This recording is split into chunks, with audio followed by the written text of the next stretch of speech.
You add that to Utah's 2, and we got 100%.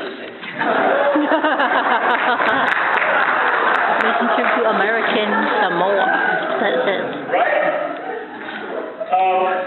I'm thinking maybe Samoa should bring some missionaries over here. They actually have. 2006, I don't know all the stats on what actually with all the different churches that are represented there in the island. But in 2006, the Assemblies of God section of Samoa actually began a missionary sending nation. They started sending missionaries to other countries, which I thought was pretty cool. I looked at that, like, why Assemblies of God? Because, we're Foursquare Church, I'm Assembly, and we're going to an Assembly church.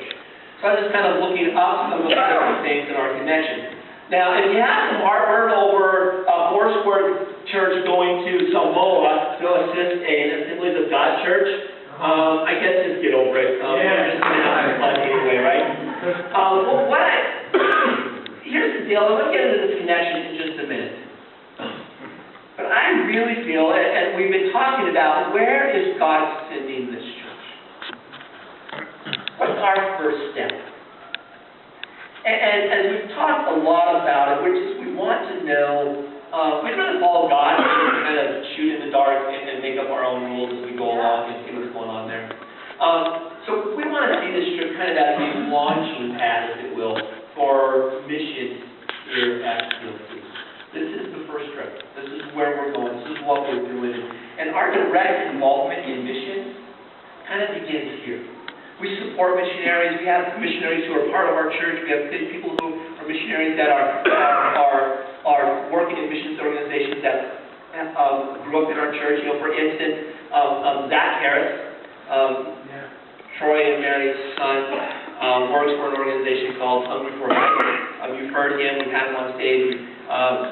We've let him promote. They're an organization that connects needs in the world to Western churches who have the direct resources and whatever it takes to actually help those needs. And so all he does is travel around the world connecting churches to places who could use missionaries. And that's a dream job. That would be the dream job. I'm so jealous of that. Every time he shows up and tells me where, I just got back from Guatemala, and he brings me this coffee from Guatemala. He just got back late. This last year was to Haiti. He brings me this little teeny pouch of coffee. Little teeny. In this bag. I'm like, that's all you got? Like, that's all they're going to let you out of the country. But there's something that I'm like, that's what he does. He gets to travel around and do that. He connects them around. If you remember last summer, Stephanie and I took a trip for a week to the Dominican Republic. Oh, yeah. And I won that trip. At the missions, or at the Foursquare convention, I won a missions trip to the DR, and we went there. We had so much fun on this trip. And I'll tell you what, I don't believe things happen on accident. I don't believe that it's just by chance that we win a trip to the DR. I believe we made connections there. We fell in love with the leader, the person who was with us. We fell in love with the people who are in the Dominican Republic. I cannot wait to see what God does with those relationships and what He does. Because I really believe that in the future, we have these connections because God has spent about 13, how long have we been here now? 13 years setting us up for such a time as this.